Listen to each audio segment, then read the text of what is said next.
Long before the towering skyscrapers and flashing lights, the land we know today as New York was a natural world of rivers, forests, and coastlines. The first people here were the Lenape, a Native American tribe who lived across present-day Manhattan, Long Island, New Jersey, and parts of Pennsylvania. They thrived on fishing, hunting, and farming, moving with the seasons and maintaining a spiritual connection to the land. To the Lenape, the island they called Mannahatta, meaning land of many hills, was not property to be owned, but a home to be shared with nature. This world began to change in 1609, when Henry Hudson, sailing for the Dutch East India Company, entered the river that now bears his name. His voyage marked the first serious European contact, opening the door to trade and colonization. The Dutch soon established a fur trading post, recognizing the region's economic potential. By 1624, settlers arrived and founded the colony of New Netherland, with its capital, New Amsterdam, on the southern tip of Manhattan. Unlike many European settlements, New Amsterdam quickly became a place of diversity. The Dutch encouraged trade and welcomed settlers from across Europe, as well as enslaved Africans brought against their will. This diversity laid the foundation for the city's future as a cultural crossroads. Yet life in the colony was not without conflict. Tensions with Native Americans erupted in violent clashes, and political disputes simmered between colonists and the Dutch West India Company. The most famous story from this era is the so-called Purchase of Manhattan in 1626, when Dutch Governor Peter Minuit reportedly exchanged goods worth about 60 guilders, often mythologized as $24, for the island. While the tale has become legend, historians note that the Lenape likely did not view this as a permanent sale, but rather as a shared use agreement, another example of how cultural misunderstandings shaped history. New Amsterdam grew steadily, with cobbled streets, wooden houses, and Fort Amsterdam guarding its harbor. Its bustling docks connected Europe, Africa, and the Americas, making it an early hub of commerce. But the Dutch would not hold the colony forever. In 1664, during the Anglo-Dutch Wars, the English seized control with barely a fight. King Charles II granted the land to his brother, the Duke of York, and New Amsterdam was renamed New York in his honor. The change in rulers marked the start of a new chapter. The English expanded trade, imposed new laws, and continued the practice of slavery, but the colony's identity as a diverse and economically vital settlement remained. What began as a Lenape homeland, then a Dutch trading post, had now become an English stronghold, one that would soon play a pivotal role in the birth of a nation. As the 18th century unfolded, New York grew into one of the most important ports in the American colonies. Ships filled with goods crowded its harbor, and merchants on Wall Street thrived on trade that connected Europe, Africa, and the Caribbean. But prosperity came with tension. British taxes and trade restrictions, meant to tighten control over the colonies, were deeply unpopular. In taverns, homes, and marketplaces, New Yorkers began debating the same question echoing across the colonies. Should they remain loyal to Britain or fight for independence? New York quickly became a hotbed of revolutionary spirit. Sons of Liberty groups organized protests, boycotts, and demonstrations against British rule. In 1765, angry crowds filled the streets to resist the Stamp Act, one of the first direct taxes imposed on the colonies. Pamphlets and speeches urged unity, and the city became a stage where ideas of liberty and rebellion were tested. When the American Revolution erupted in 1775, New York's strategic importance made it a key battleground. Control of the city meant control of vital trade routes and access to the Hudson River.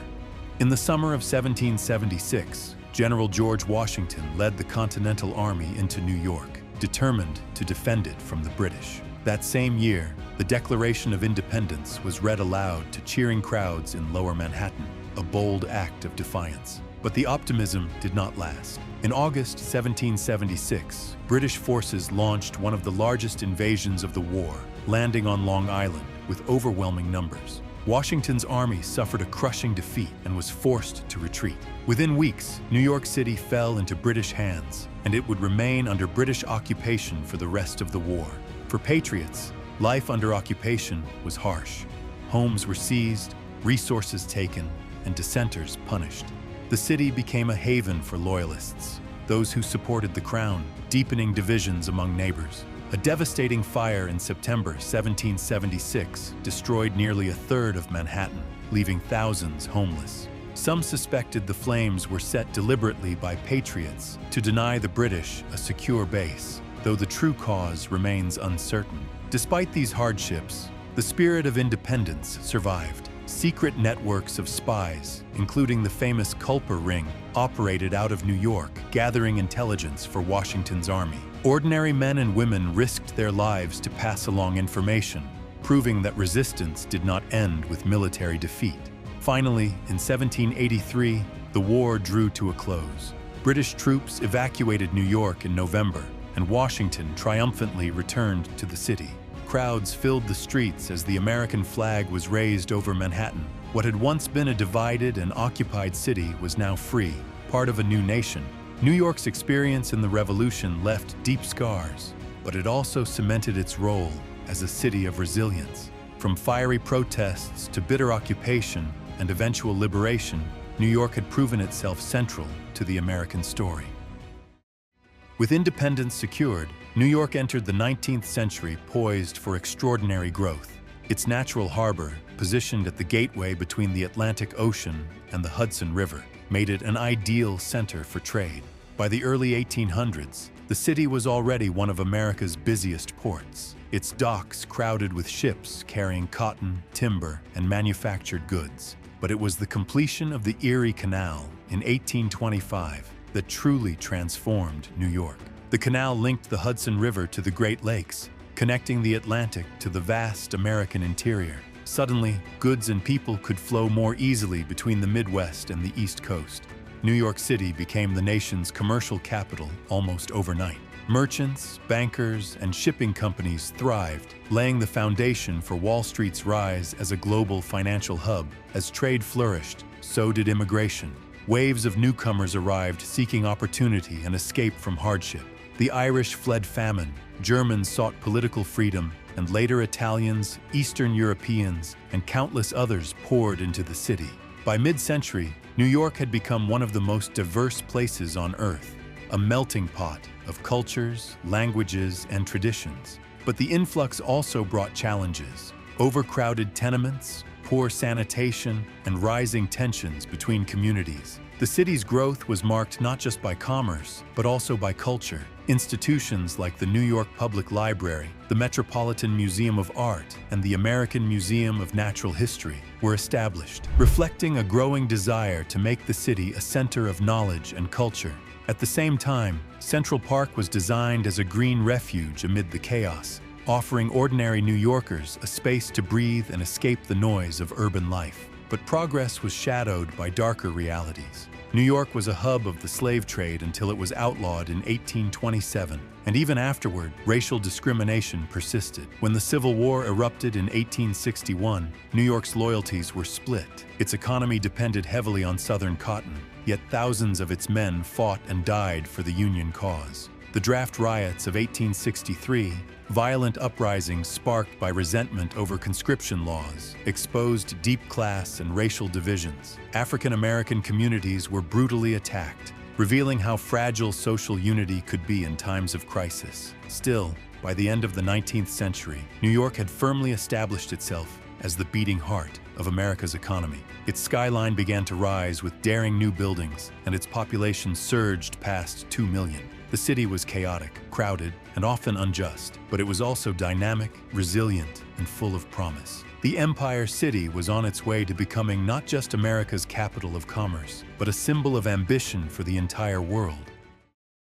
As the 20th century dawned, New York stood at the center of a global transformation. The city's population exploded with immigrants arriving through Ellis Island, which opened in 1892. For millions, the first glimpse of America was the towering figure of the Statue of Liberty, a symbol of hope and freedom. Italians, Jews from Eastern Europe, Chinese, Caribbean migrants, and many more came seeking opportunity, reshaping the city's culture, cuisine, and neighborhoods. Each group left its mark. Italians brought their food and family traditions. Irish immigrants shaped politics and labor, and Jewish communities enriched New York's intellectual and cultural life. In places like Chinatown, Little Italy, and Harlem, vibrant enclaves emerged, reflecting both the struggles and resilience of immigrant communities. Yet life was not easy. Many families crammed into tenements, working long hours in dangerous factories or sweatshops. The infamous Triangle Shirtwaist Factory fire of 1911, which killed 146 workers, exposed the brutal realities of industrial labor and pushed the nation toward labor reforms. Meanwhile, the city's skyline began to redefine what a modern metropolis could be. The skyscraper revolution took off, with the Woolworth Building, the Chrysler Building, and later the Empire State Building piercing the sky.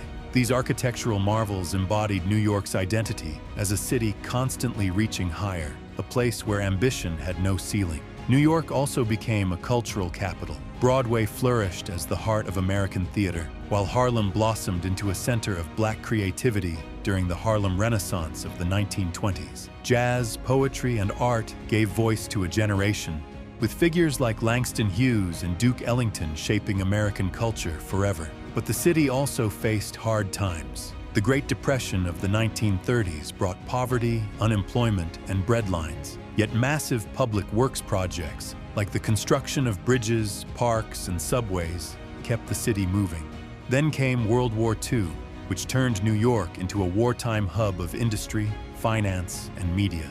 By the war's end, it had emerged not just as America's largest city, but as a global symbol of freedom and resilience. In 1945, when the United Nations chose New York as its headquarters, it cemented the city's place as an international capital. The world now looked to New York not just for business and culture, but for diplomacy and leadership. From Wall Street to Broadway, from the Statue of Liberty to Times Square, New York had become a stage where the world's stories converged. By mid-century, the city had fully claimed its role as a global icon, a place where dreams collided with reality, where the poor and powerful shared the same streets, and where the spirit of ambition defined every brick and skyline. The decades after World War II brought both triumph and turmoil to New York City. In the 1950s and 1960s, the city thrived as a hub of finance, art, and culture. Skyscrapers stretched even higher. Wall Street surged as the beating heart of global capitalism, and Broadway musicals dazzled audiences. At the same time, social movements reshaped the city. Civil rights activism, women's liberation, and LGBTQ+ advocacy found strong voices in New York's streets and communities. The Stonewall Uprising of 1969 in Greenwich Village marked a turning point, sparking a worldwide push for LGBTQ+ rights. Yet beneath the glamour, the city faced growing challenges. By the 1970s, New York was grappling with economic decline, rising crime, and fiscal crisis. Factories closed, unemployment soared, and entire neighborhoods fell into neglect. The city teetered on the edge of bankruptcy in 1975, a moment that symbolized New York's precarious state. Still, even during its darkest years, the city's spirit endured. The 1970s also gave rise to bold cultural innovation. Hip-hop was born in the Bronx, punk rock flourished downtown, and graffiti artists turned subway cars into moving canvases. Creativity thrived in the cracks of hardship. The 1980s and 1990s brought a wave of revival. Wall Street roared back with financial dominance. Times Square was cleaned up and transformed, and crime rates dropped dramatically. Immigration surged once again, bringing new energy from Asia, Latin America, and Africa. The city's diversity deepened, reinforcing its identity as a true crossroads of the world. New York became not just an American city, but a global metropolis, shaping trends in fashion, finance, media, and technology. Then came the tragedy of September 11, 2001, when the World Trade Center was attacked. Nearly 3,000 lives were lost, and the city was left in shock. Yet, in the face of devastation, New Yorkers displayed extraordinary resilience. First responders, volunteers, and ordinary citizens came together, showing the world the city's strength. In the years that followed, the rebuilt One World Trade Center rose from the ashes, a powerful symbol of renewal. Today, New York stands as a city of contrasts, glittering wealth alongside persistent inequality, historic neighborhoods beside soaring towers of glass. It remains a capital of ambition, where over 8 million residents speak more than 180 languages, and where cultures collide, merge, and thrive. Whether through finance, art, technology, or activism, New York continues to shape global conversations. More than 4 centuries after its beginnings, New York City endures as a place of dreams and struggles, reinvention and resilience. It is a city that never stands still, forever evolving, forever inspiring. For millions, it remains what it has always been, a beacon of possibility, the place where the world comes to chase its future.